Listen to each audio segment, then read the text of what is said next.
పౌరాణిక, జానపద, సాంఘిక ఏ రంగమైనా తీసుకోండి, ఆయన నటన ఒక అజరామము. తండ్రికి తగ్గ తనయుడు. నటనలో తండ్రి కంటే కూడా గొప్పవారేమో అనిపిస్తుంటుంది అప్పుడప్పుడు. ఎందుకంటే తెలుగు సినిమాకి ఆయన అంకిత భావం మాత్రమే కాకుండా తండ్రి వారసత్వానికి తగినట్లుగా పౌరాణిక పాత్రల్లో విరాజిల్లడం ప్రారంభమైంది. ఇతిహాసాల నుంచి నేటి సాంఘిక పాత్రల్లో ఆయన చూపిన గంభీరత, డిక్షన్, శక్తివంతమైన డైలాగు, ఆయన చెప్పినట్టు డైలాగ్ ఎవరన్నా చెప్పగలరా? భావ ప్రకటన ఆయనకు ప్రత్యేక గుర్తింపు తీసుకువచ్చాయి.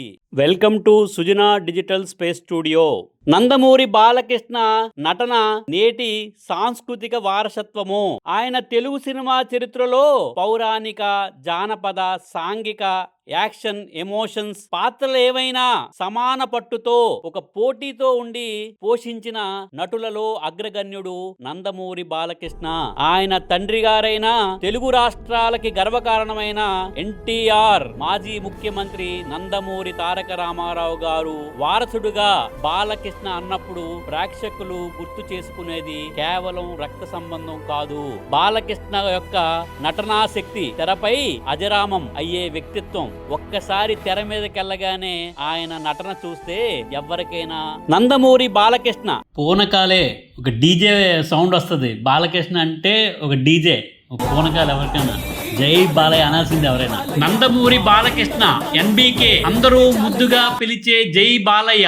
ఆయన సినీ ప్రయాణం 1974లో ప్రారంభమైంది. ప్రతి దశలోనూ ఆయన నటన అద్భుతంగా తన పాత్రలను తగిన గంభీరతను, శక్తిని ప్రదర్శిస్తూ ముఖ్యంగా బాలకృష్ణ పౌరాణిక, జానపద, science fiction, mass entertainer, political biopics వంటి విభిన్న పాత్రల్లో తాను చక్కగా మెప్పించారు.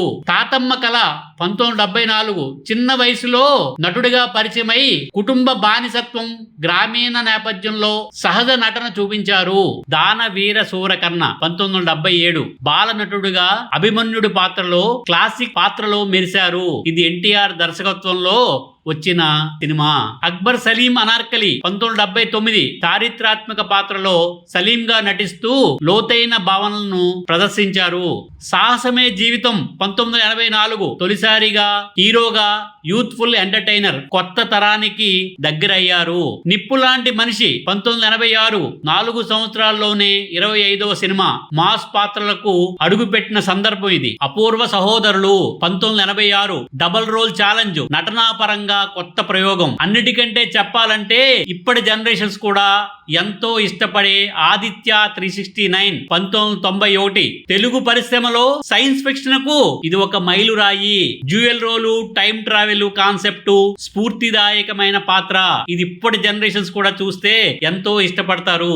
భైరవ ద్వీపం 1994 జానపద చిత్రాల్లో ఫ్యాంటసీ, విజువల్ ఎఫెక్ట్స్ తో నటనతో పాటు కథానాయకుడిగా సూపర్బ్ గా నిలిచిన చిత్రం ఇది. సమరసింహారెడ్డి 1999 ఫ్యాక్షన్ సినిమాలకు ట్రెండ్ సెట్టర్ గా మారిన సినిమా ఇది. ఉత్తమ నటుడిగా block buster hit, mass image కి ఒక నిర్వచనం చేసిన పాత్ర ఇది. సమరసింహారెడ్డి అనగానే ఒక పూనకం. నరసింహనాయుడు 2001 ఇది ఒక ఘన విజయం. మాస్ హీరోగా ఇది పీక్స్. ఉత్తమ నటుడిగా నంది అవార్డు. సింహ పవర్ఫుల్ డ్యూయల్ రోల్, ఫ్యాన్స్ కి ఫేవరెట్ మాస్ సినిమా ఇది. మరోసారి నంది అవార్డు. శ్రీరామ రాజ్యం 2011 పౌరాణిక పాత్రలో రాముడిగా అవిరళమైన నటన, జాతీయ స్థాయిలో ప్రశంసలు. లెజెండ్ ఒక పొలిటికల్ యాక్షన్ మాస్ నటనకు సరికొత్త హైలైట్ ఇది. నంది అవార్డు మరోసారి. గౌతమి పుత్ర శాతకర్ణి 100వ సినిమా. చారిత్రాత్మక పాత్రలో ఒక శాస్త్రీయత, స్టార్ ఇమేజ్ ను కలబోసి గొప్పగా తీశారు. ఇంటర్నేషనల్ ఫెస్టివల్ లో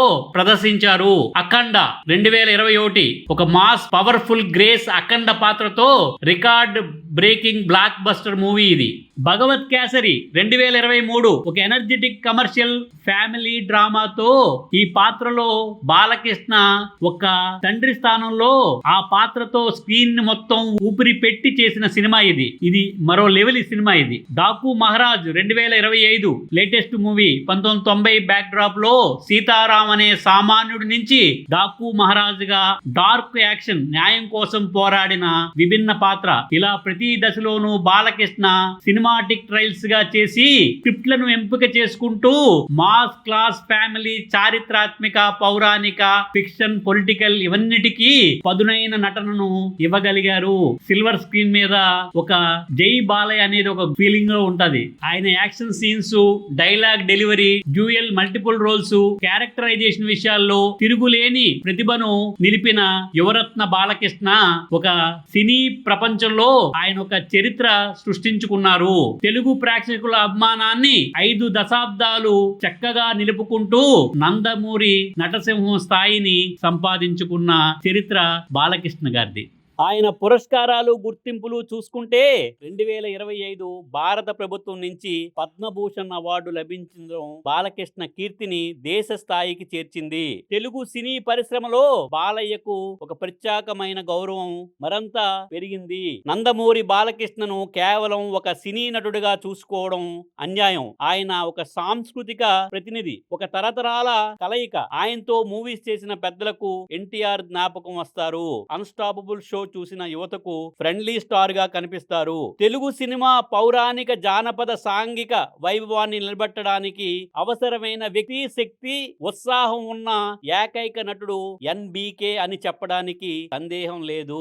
తెలుగు తెరపై పౌరాణిక పాత్రలంటే తక్షణం ప్రేక్షకుల మదిలో మెదిలేది ఎన్టీఆర్. అప్పుడు ఇప్పుడు తరానికి బాలకృష్ణ గారు. ఒక భైరవ దీపం, ఒక ఆదిత్య 369 టైం ట్రావెల్ ఎపిక్ అది. గౌతమి పుత్ర శాతకర్ణి వంటి చారిత్రక గాథలు. అఖండలో మురళీ మనోహరమైన తపస్వి శైలి పాత్ర ఏదైనా ఆయన చేసే యాక్టింగ్ మాత్రం ఇంకా తిరుగుండదు. ఎన్బీకే నటనలో తండ్రి వారసత్వం మాత్రమే కాదు, తరతరాల ప్రేక్షకుల్ని ఆకట్టుకునే ప్రత్యేకమైన ఫైర్ ఇంటెన్సిటీ ఉంటుంది ఆయనలో. డైలాగ్ డెలివరీ గర్జించే సింహంలా, నటనలో బాడీ లాంగ్వేజ్ గంభీరంతో కూడిన ఒక ఆధిపత్యం కనిపిస్తుంది ఆయన నటనలో. అంతేకాదు ఆయన అన్స్టాపబుల్ షో కొత్త యుగంలోకి కొత్త బాలయ్యని ఇప్పటి వరకు చూసిన బాలయ్య వేరు, అన్స్టాపబుల్ లో చూసిన బాలయ్య వేరు. కేవలం సినిమాలతోనే కాదు, ఎన్బీకే తన రియల్ వ్యక్తిత్వాన్ని బయట పెట్టిన ఒక అద్భుత వేదిక ఆహా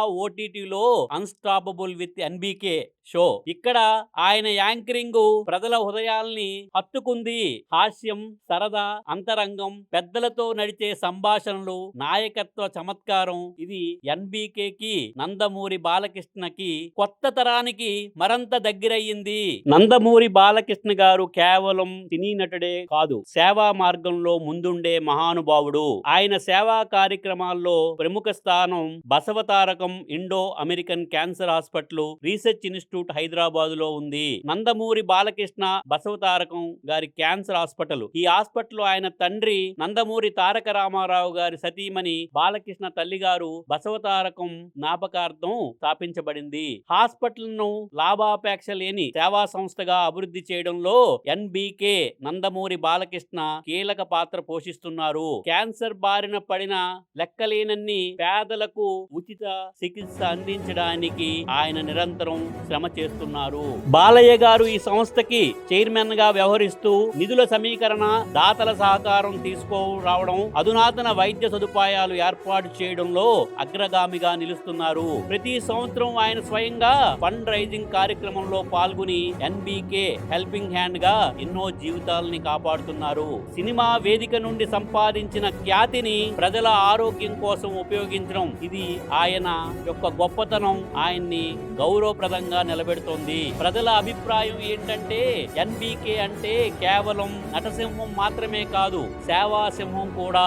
ఆయన దయార్థ హృదయం వల్ల వేలాది కుటుంబాలు క్యాన్సర్ నుండి రక్షించబడుతున్నారు. బాలకృష్ణ గారికి ఇప్పటికే పద్మభూషణ్ అవార్డు 2025లో ఇవ్వడం జరిగింది. ఇప్పుడు world book of records UK 2025 Telugu చలనచిత్రాల్లో దాదాపు 50 సంవత్సరాలు ప్రధాన నటుడిగా బాలకృష్ణ గారు కొనసాగడాన్ని గుర్తించి world book of records UK gold edition లో ఆయనను చేర్చారు. ఇది మన తెలుగు చలనచిత్ర స్థాయి, ప్రపంచ స్థాయి ప్రాధాన్యతను తెచ్చిపెట్టింది. తెలుగు ఖ్యాతిని అంతర్జాతీయ స్థాయికి తీసుకుని వెళ్లిన తొలి నటుడిగా రికార్డు సృష్టించారు. నందమూరి బాలకృష్ణ గారు నటుడిగా మాత్రమే కాకుండా మానవత దృక్పథం కలిగిన నాయకుడు. సేవామూర్తిగా క్యాన్సర్ వ్యాధిగ్రస్తులకి ఆశాకిరణంగా నిలుస్తున్నారు. తెలుగు ప్రజలు ఆయన సినిమాలు ఎంత ప్రేరణ ఇస్తాయో ఆయన సేవా ధోరణి కూడా అంతకంటే గొప్ప బాట చూపుతోంది. నందమూరి బాలకృష్ణ ఒక సింహం, నటసింహం, తెర వెనక సేవామూర్తి. మీరు సాధించిన పురస్కారాలు, గౌరవాలు కేవలం మీ వ్యక్తిగత విజయాలకే కాదు, ఇది తెలుగు ప్రజల గర్వానికి ప్రతీకలు. మీరు జానపద, సాంఘిక, పౌరాణిక రంగాల్లో మీరు చూపిన నటన, బసవతారకం క్యాన్సర్ హాస్పిటల్ ద్వారా చేసిన ఆత్మీయ సేవ మాకు ఎల్లప్పుడూ ప్రేరణ. మీ సుజనా డిజిటల్ స్పేస్ స్టూడియో హృదయపూర్వక శుభాకాంక్షలు తెలియజేస్తున్నాము. మీ నటన, మీ సేవ, మీ ప్రేరణ తెలుగు సాంస్కృతిక వారసత్వంలో స్థాయిగా నిలిచి ఉండాలని సుజనా డిజిటల్ స్పేస్ స్టూడియో కోరుకుంటున్నాము. Thank you very much. మీకు ఈ కంటెంట్ నచ్చినట్లయితే please like, share, subscribe Sujana digital space studio. Thank you very much.